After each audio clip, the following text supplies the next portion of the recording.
welcome back to another video from Zenji's Yard Style Cooking. Today I'll be making saltfish fritters. Alright, so a quick breakdown of the ingredients. This is a cup and a half of all-purpose flour. Alright, so I've already went ahead and boiled my fish, washed it and all that, and flake it. When you're doing the fish, ensure that you remove all the bones for your saltfish, okay? And remember, I've already shown you in 2 videos how I boil my saltfish. Alright, so you're going to need some seasoning as well. So I have some onion, diced onion, some diced green bell pepper, diced yellow bell pepper, diced white onion as well, some escallion or spring onion, some scotch bonnet pepper. I'll also be using 1 teaspoon of baking powder, some black pepper, as well as all-purpose seasoning, and a pinch of salt. As you already know, the saltfish, although you boil it, you just need to add a little bit more salt. The salt is optional, okay? Alright, so I'm going to go ahead now and start by adding my baking.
Nice and smooth before adding my saltfish and my vegetables to it.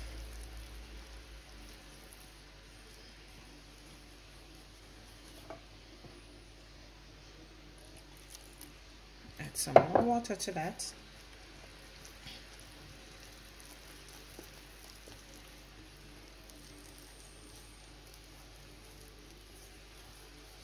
Alright, so now that my mixture is mixed, I'm going in with my seasoning. Ooh, let me change the spoon. So I'm adding my seasoning to the mixture.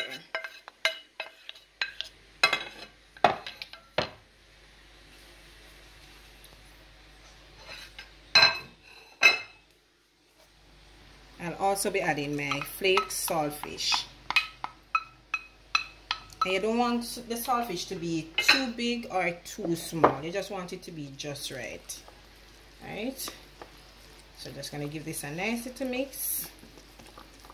Ensure incorporate it in all the mixture.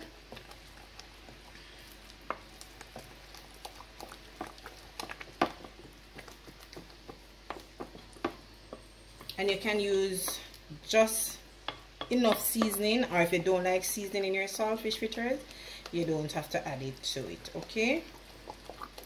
Alright.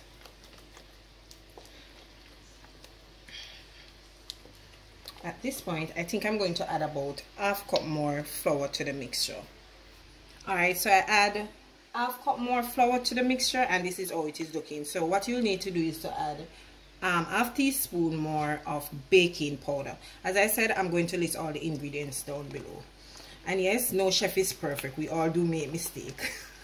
I already add ½ cup of coconut oil to my pan.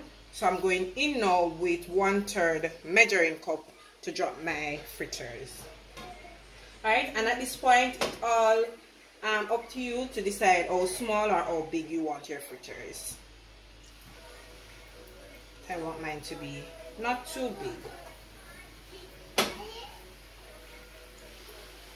Remember to space them out.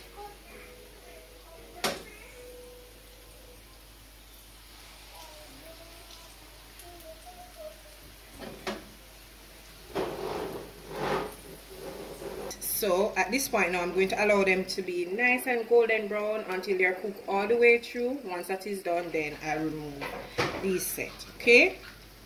Alright, so I'm going to turn it over now, and as you can see, that is nice and golden brown. So I'm turning it over on the other side.